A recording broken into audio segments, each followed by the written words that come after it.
This is WDIO News at 10. Tonight, Duluthians have spoken, deciding the future of the city and education. Thanks for joining us on this election night. I'm Darren Danielson. And I'm Bailey Warfield. Topping those 9 open positions tonight is who will occupy the highest office in the city. Incumbent Mayor Emily Larson was challenged by David Noley, who ran on the premise of a fresh start for the city. But with all precincts reporting except absentee ballots, we can tell you Emily Larson will go on to become mayor for a second term. Right, and tonight our team is bringing you reaction from the candidates on this mayoral race. Alejandra Palacios has been with David Noley all night and will join us in just a bit. But first, Ryan Junty is live at Mayor Larson's election party. What are you hearing, Ryan?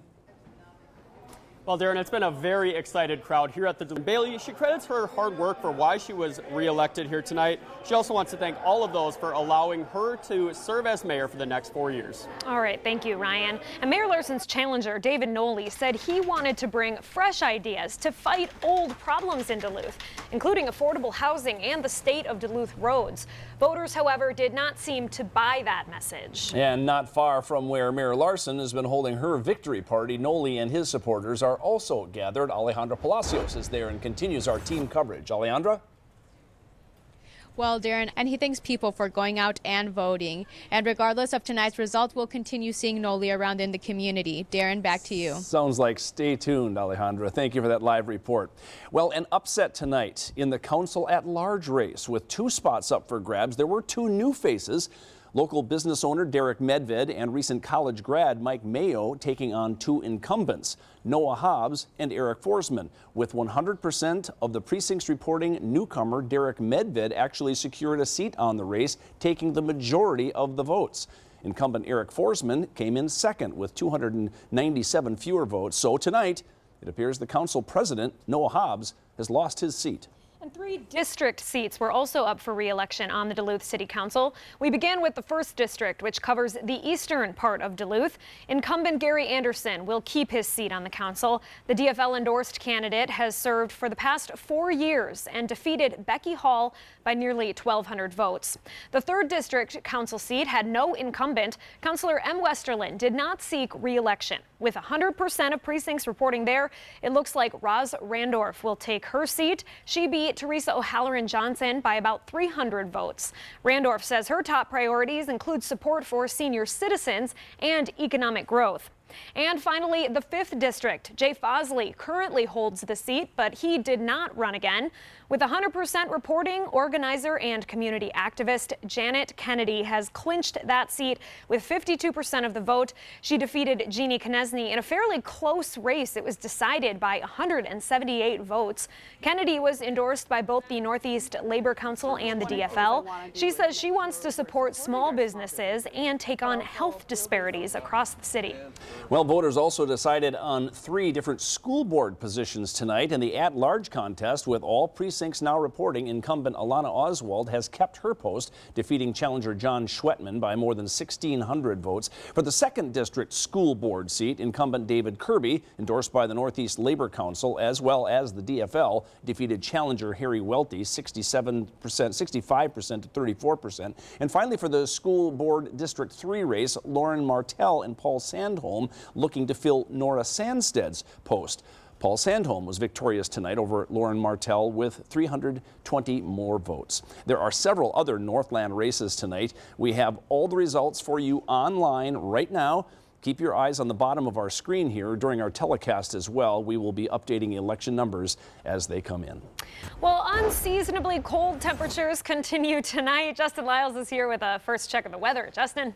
And a cold weekend on tap, and we'll talk more about that coming up here shortly. You can definitely feel the chill. Thanks, Justin. Well, tonight authorities continue to look into what caused a deadly crash this morning at Minorca Mine in Virginia. According to the Virginia Fire Department, they responded to the report of a vehicle crash around 9:40. Once on the mine property, they found a truck on its side.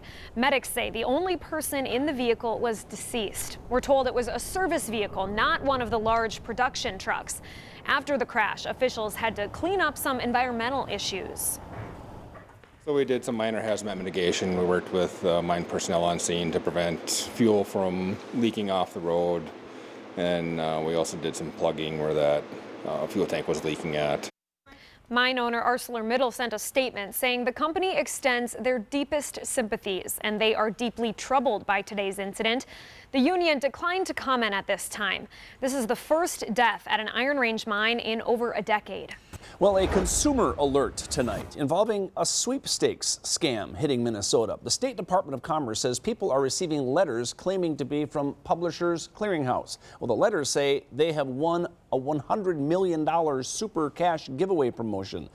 A $6,000 check is enclosed to cover insurance and attorney's fees. Now, recipients are instructed to contact the claims manager, who tells them to cash the check and then wire them money to process the winnings. And what happens is the check bounces after the wire has gone out and the individual would be out.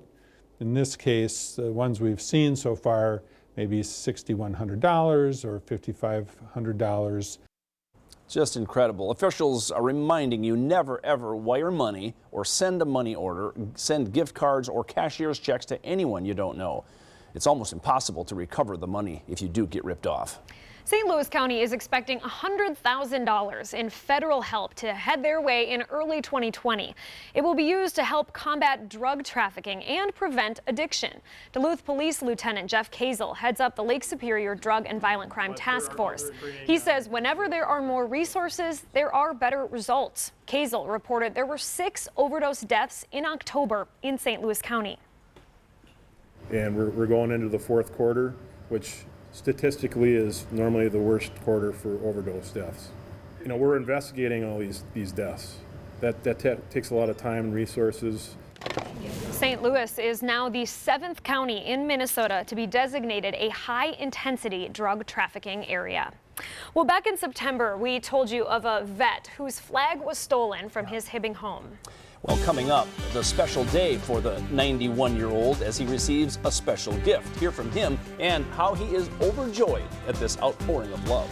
And some consider this bad news, others great news. Either way, snowmaking has begun at local ski hills. Perfect conditions for snowmaking, as we're going to be seeing these temperatures pretty much stay with us literally all week long and into the weekend. And I know a lot of you have a keen eye on the weekend, considering what's heading our way this upcoming weekend, and we'll talk more about that coming up next.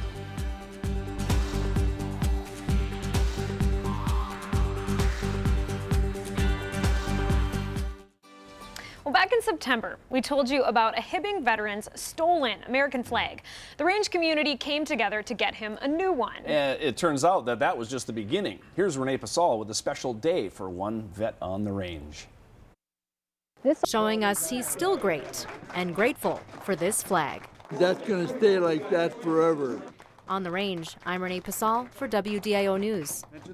Oh, yeah. Great and grateful. Yes, I love it. I got to meet him back in September, and he's still got a fiery spirit, and I just love to meet him, and meant a lot to the family, too, I know. What a great guy. Great story. Well, say it ain't snow. Spirit Mountain has begun making artificial snow for the ski season. And they're not the only ones prepping for winter activities. Montauk Resort in Superior is also making flakes. They say temps at night are perfect for it. They will continue to make snow now and as needed through the ski season. Justin, they describe it as perfect temps at night. I describe it as just cold. Good job. Thank you. It is just cold. It's like you said last night, cold. Back to you. Cold, back to you. There you go. You know, it is cold, and it is perfect snowmaking weather. You know, and if you think it's cold now, wait till the beginning of next week. Really? Highs in the teens and single digits overnight lows. Silence says everything. A moment of silence. We're doing the same thing. Like I said yesterday, Homer, this time of year, these next 3 weeks, I won't apologize for the cold and the snow. After that, I'm sorry. Right. We better move on to sports. Hopefully you have better news than he's been yakking about. Well, a bus ride awaits Bulldog football as they go and face a team they've never lost to. We'll hear from the Bulldogs after this break. There's lots of stuff to keep us warm now. Yeah. All right. Thanks, Justin. And hey, finally here at 10, the internet is calling this man the cheer dad of the year. You can see why. This is Heckley Holland. energetically cheering on his cheerleader daughter. This was during a football game in Yorktown, Virginia. The viral video shows the dad standing on the bleachers, mimicking every move of his daughter's cheer routine. Since it was posted on Facebook, it's been viewed more than 3 million times. Look at him go. 3 million times. I think he needs to just go coach the cheer team. That's unreal. He's getting the crowd around him fired up. I'm a very animated dad at my kids' events. Yeah. I applaud that. There you go. I really like it. Well, there you go. You have a good example. I bet his daughter loves it too. I can't wait to embarrass my daughters. That's WDIO News at 10 for tonight. We do appreciate you being with us on this election night. We'll see you tomorrow.